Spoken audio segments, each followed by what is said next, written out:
tá? Muito bem, agora vamos lá para o passos para comprar uma Eu casa. acho legal a gente falar um pouco disso, porque uma das grandes coisas que eu estou sempre conversando com os corretores é que a cabeça de quem está comprando, principalmente vindo do Brasil, é totalmente diferente. Eles não sabem os passos. Como a gente já fez isso tantas vezes, A gente esquece. a gente acaba supondo que eles já entenderam Sim. tudo, mas não é. Então você tem que começar escolhendo a região que você vai morar.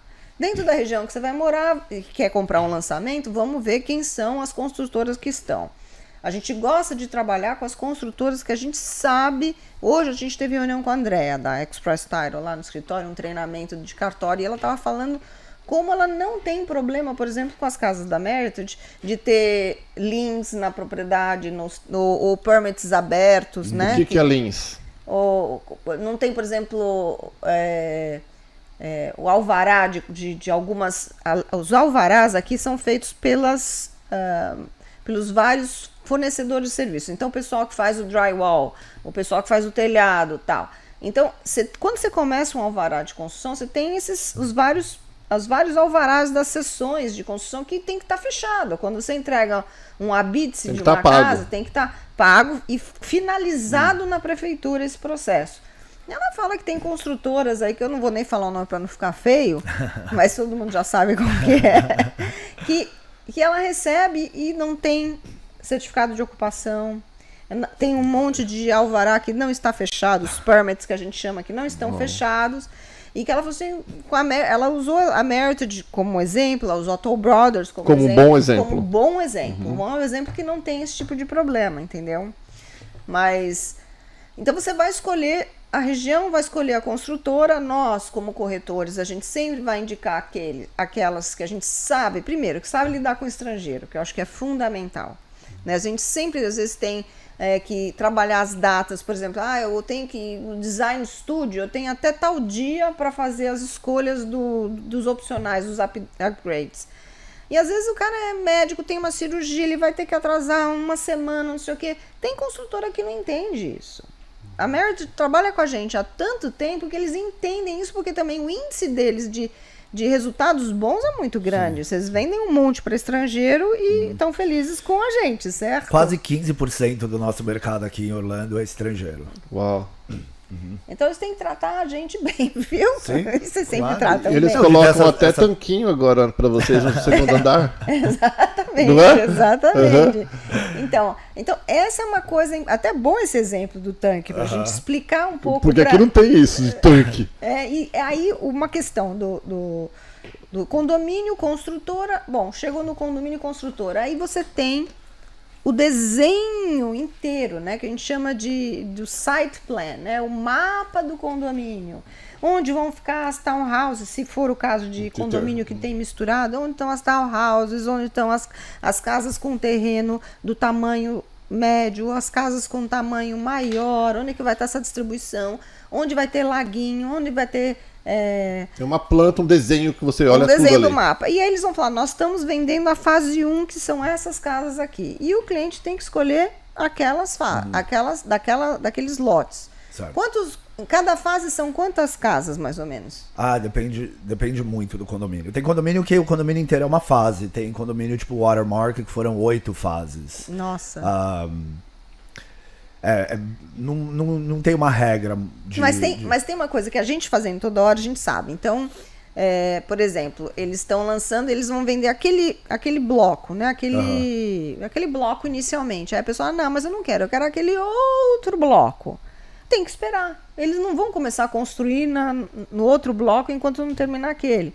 Então você tem que explicar para o cliente, não, mas eu quero falar com ele, não sei o quê. E não adianta, gente. Não adianta. E pode esperar colocar o nome e falar, eu quero aquele terreninho de corner que tem lá em cima no morro que vai ser daqui 3... A gente não tem como reservar um lote. Eu tenho uma lista de espera que eu crio e eu falo pro cliente, a hora que for liberado, é liberado no sistema para mim e para todos os outros vendedores. Então você tem que estar pronto, eu vou te avisar. E o estar pronto, explica o que é estar pronto. Estar pronto é estar com a pré-qualificação com o banco feita, estar com o depósito, os fundos para o depósito, ou numa conta aqui nos Estados Unidos, ou numa conta no país de origem que pode ser transferido para cá. Tá pronto com acesso ao computador para poder assinar o contrato. É basicamente isso. São essas três São coisas, essas mas três, é isso. Daí o cara, não, ainda vou conversar com não sei o quê. Sim, vou falar Aí com o perde. banco, aí perde. Perde. Se é um terreno, como você falou, desses sem vizinho atrás, de esquina, maior do que os outros do condomínio, Tem que ficar pronto. disputado. Tem que ficar pronto. Mas geralmente eu sei um pouco antes e já vou alertando através do corretor, eu vou falando, ó, provavelmente essa próxima fase vai ser liberada nos próximos 30 dias. O que é um lot prime? Tipo assim, o que é o melhor cenário? Porque nós moramos, pelo menos eu, nesses condomínios nossos, que a gente sabe, é 5 ou 10 pés, não sei, de cada lado, acho que é 10 pés de cada lado, né? Nem isso. Nem isso, né? Alguns sim, alguns não. Né? Então a gente olha o que é um lot prime. Você falou de não ter vizinho atrás. Já falei, opa, legal que eu não tenho vizinho atrás. Olha, na minha opinião, que faz isso já há 8 anos, já vende muita casa, eu acho que o melhor terreno é o que não tenha vizinho atrás. Ou vizinho de algum dos lados, mas principalmente não ter vizinho atrás. Porque é uma casa aqui, a outra ali, e o vizinho do segundo andar, ele olha bem dentro da tua sala, seu quintal. Então, geralmente quando o cliente me pergunta qual terreno você compraria, eu buscaria um sem vizinho atrás. Os de esquina são muito bons, porque geralmente eles são maiores do que os outros do condomínio. E, por definição, você não tem um vizinho de um lado, que seria a rua. Eu acho que esses são os melhores. E os confundo para uma área de conservação. Então, não ter o vizinho atrás. Eu acho que área de conservação é o melhor cenário, porque você sabe que ali nunca será construído nada. Ou ali vai ter pound também. Ou também, exato. É o que eu tenho atrás da minha. A única coisa é que aí vem jacaré, vem cobra. Mas o meu é seco. É só então, um buraco com grama. Então é um dry pond. Dry pound que chama? O dry pond. Dry pound.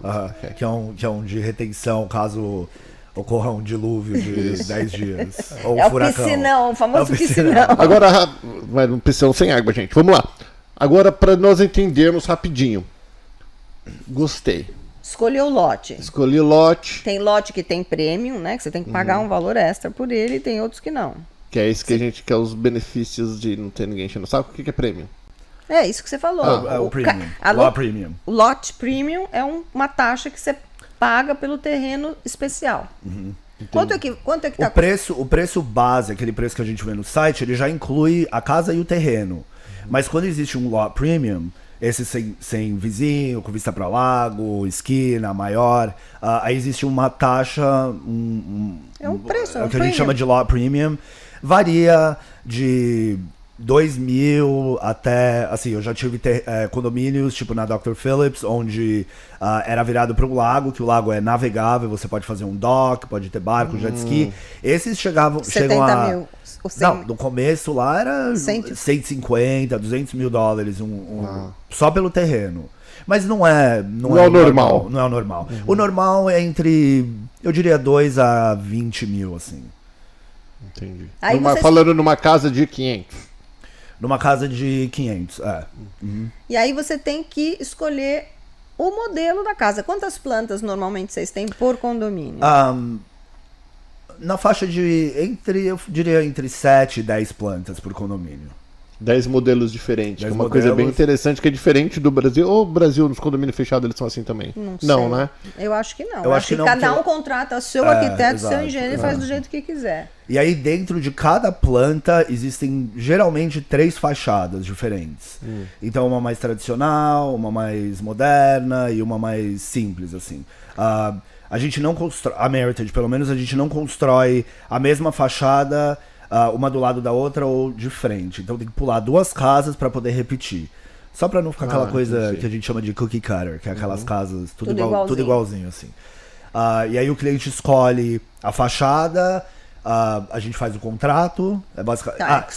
Escolheu a planta, escolhe a fachada, aí vai fazer o contrato. aí faz os estruturais, né? Então, São é os isso que eu upgrades. quero falar. Aí você vai o fazer tanque. o contrato.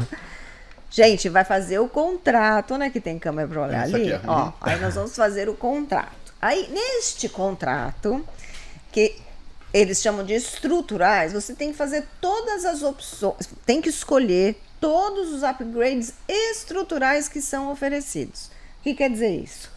Por exemplo, uma janela que pode ser porta. Aham. Tô certa? Sim, uma Então, janela. uma janela, que é o preço base, é uma janela. Se você quiser pôr uma porta ali, você pode, vai ter que pagar um upgrade. Isso é estrutural. O tanque que o Paulo falou. O encanamento pro tanque. O encanamento para o tanque. Ele é estrutural, porque vai ter que ter um cano de água que vai até o lugar que o tanque vai ser instalado. Um terraço que pode ser num tamanho básico, pequeno, ou ele pode ser estendido para uma coisa maior. Eu sempre falo, os estruturais são os upgrades que vão fazer parte dos planos do arquiteto que vão para a prefeitura para ser para serem aprovados. Então, qualquer coisa que mude, uma parede, um encanamento, uma altura de porta, tudo isso que vai alterar altura de porta, isso a é altura outra das coisa portas importante. internas, tudo isso são os upgrades estruturais, incluindo uma piscina. E isso é assinado na hora que você assina o contrato. O upgrade de design studio, de tipo de armário, tipo de piso, tipo de torneira, não é nesse momento. Isso é feito depois.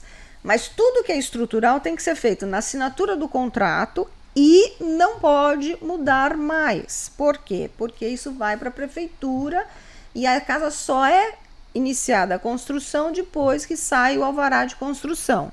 E isso tudo precisa estar projetado pelo arquiteto, naqueles documentos de arquiteto, plantas e tudo mais. Então, muitas vezes o pessoal no meio do processo, eu não escolhi o tanque, mas agora eu gostaria de ter. Ou ele compra uma casa de inventário, né, dessas que às vezes o cliente anterior não conseguiu financiar, não conseguiu fechar, e ele sabe que tem aquela condição que não tem tanque naquela casa. Não adianta querer que não vai conseguir incluir no meio do processo. Depois que a casa estiver pronta, você faz o que você quiser, mas na construção não é possível. Isso é uma coisa importante, porque a gente vira e mexe tem esse problema de entendimento desse processo, entendeu?